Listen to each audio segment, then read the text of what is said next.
everybody, today I have a grammar lesson. I'm gonna speak about some adverbs of degree.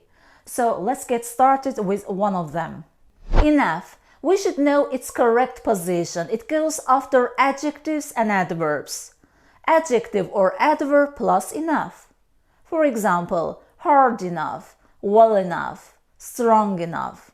I couldn't lift the box as I wasn't strong enough. I wasn't hired by the company as I wasn't experienced enough. Enough normally goes before nouns. Enough plus noun. I wasn't hired by the company as I didn't have enough experience. I couldn't lift the box as I didn't have enough strength. We can also use enough alone without a noun. For example, my father gave me some more money for buying food as I didn't have enough. I can give you some more information if you don't have enough. We usually use enough in negative sentences. The opposite of enough is too. Too means very. For example, instead of saying, I wasn't strong enough, you can say, I was too weak. I am not sure you'll pass the exam. You don't work enough. You can also say, I am sure you'll pass the exam. You work too hard. You can also use too many, too few, too much, too little. For example, there is too much salt in the salad, or the salt in the salad isn't enough. There are too many people, but not enough places to sit. We say enough, too, for somebody or something. For example, I am not old enough for that work, or I am too young for that work. But we usually say enough, to do something. For example, I don't have enough money to buy that house. There weren't enough places to sit. The soup was too hot to eat. As you see, we use enough in negative sentences, but we use to in positive sentences. Pay attention to the meaning of to. The story was boring. I couldn't read it. The story was too boring to read. The box was very heavy. I couldn't carry. The box was too heavy to carry. Another adverb I am gonna speak about is quite. It means less than very, more than a little. For example, hey honey, I haven't seen you for a long time. You have become quite tall. It means less than very tall, more than a little tall. She lives quite near me. We see each other quite often.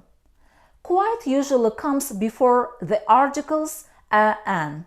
For example, quite an old house, quite a good student. Sometimes we use a quite plus noun without an adjective. For example, I didn't know it could happen to me. It was quite a surprise. You get up very late and do nothing important. It's quite laziness. Quite sometimes means completely with a number of adjectives, especially obvious, clear, right, wrong, incredible, impossible, different, certain, and so on. For example, the plan was quite different from what I expected. I have a lot of work to do. It's quite impossible for me to come with you.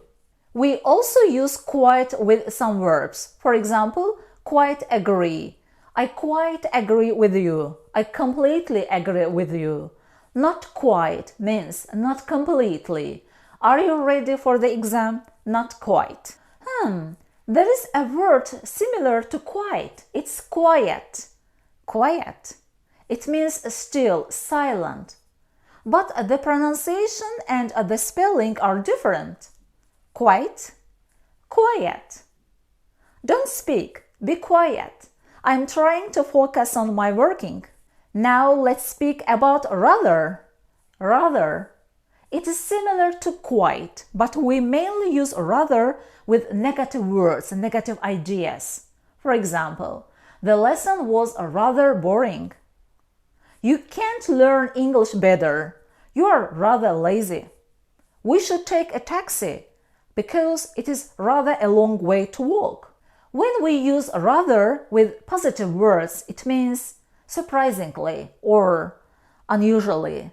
For example, rather beautiful means surprisingly beautiful than expected. Her explanation was rather clear. We didn't expect such an explanation. Rather can go before or after the articles a, an. For example, rather a cold day or a rather cold day. Rather a boring lesson or a rather boring lesson. Let's speak another adverb of degree. It is so.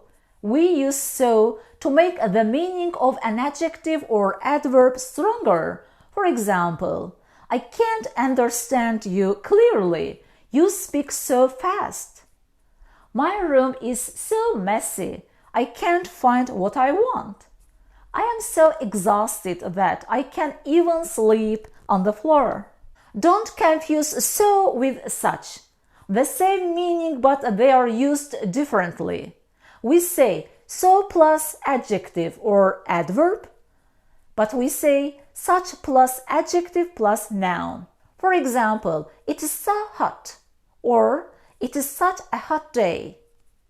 You are so good, or you are such a good person. English is too easy to learn. You just need to put more effort into learning, be hardworking, and be quite enthusiastic. Don't be rather reluctant. I hope to see you again. Keep on watching my videos. Take care.